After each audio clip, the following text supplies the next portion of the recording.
Jeremiah chapter 10 begins with a call for the people of Judah to hear the word of the Lord and not to follow the customs of the heathen nations. The chapter opens with a warning against the worship of idols, contrasting the true God with the false gods of the nations. The idols, made by human hands, are lifeless and powerless. Despite their beauty and craftsmanship, they are nothing more than objects that cannot move or speak. God emphasizes that He is the only true and living God, the creator of the heavens and earth, and that the nations who worship idols will ultimately be put to shame. The chapter continues with a description of God's sovereignty and greatness. Jeremiah speaks of the foolishness of idol worship, stating that the idols are made of wood and silver but are powerless to act. He contrasts these false gods with the living God, who is mighty and full of wisdom. God is the one who controls the universe, and all nations are accountable to Him. The chapter stresses that no one can compare to God in power, wisdom, or holiness, and that idol worship is an affront to His greatness. Jeremiah then expresses the grief of God over the people of Judah's sin. The people have rejected the true God and turned to idols, and as a result, they have become corrupt and foolish. The chapter describes the inevitable consequences of their idolatry, including desolation and destruction.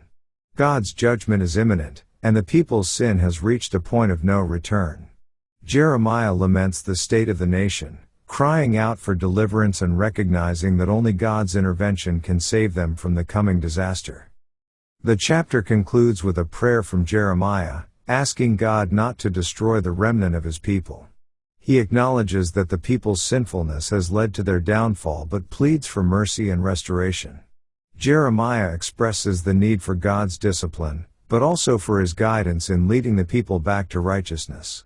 The chapter ends with a reminder that the nations who reject God's sovereignty will face judgment, while the true people of God will ultimately be restored when they return to Him.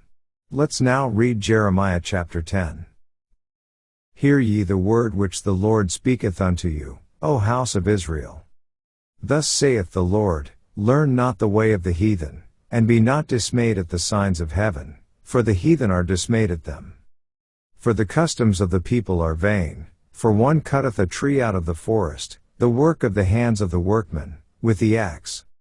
They deck it with silver and with gold, they fasten it with nails and with hammers, that it move not. They are upright as the palm tree, but speak not, they must needs be borne, because they cannot go. Be not afraid of them, for they cannot do evil, neither also is it in them to do good. Forasmuch as there is none like unto thee, O Lord, thou art great, and thy name is great in might. Who would not fear thee, O King of nations? For to thee doth it appertain, forasmuch as among all the wise men of the nations, and in all their kingdoms, there is none like unto thee. But they are altogether brutish and foolish, the stock is a doctrine of vanities. Silver spread into plates is brought from Tarshish, and gold from Uphaz, the work of the workman, and of the hands of the founder. Blue and purple is their clothing, they are all the work of cunning men. But the Lord is the true God, He is the living God, and an everlasting King. At His wrath the earth shall tremble, and the nations shall not be able to abide His indignation. Thus shall ye say unto them, the gods that have not made the heavens and the earth, even they shall perish from the earth, and from under these heavens. He hath made the earth by His power, He hath established the world by His wisdom, and hath stretched out the heavens by His discretion. When He uttereth His voice, there is a multitude of waters in the heavens, and He causeth the vapors to ascend from the ends of the earth. He maketh lightnings with rain, and bringeth forth the wind out of His treasures.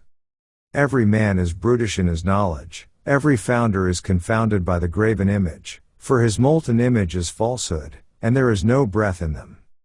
They are vanity, and the work of errors, in the time of their visitation they shall perish. The portion of Jacob is not like them, for he is the former of all things, and Israel is the rod of his inheritance, the Lord of hosts is his name. Gather up thy wares out of the land, O inhabitant of the fortress. For thus saith the Lord, behold, I will sling out the inhabitants of the land at this once, and will distress them, that they may find it so. Woe is me for my hurt. My wound is grievous, but I said, truly this is a grief, and I must bear it.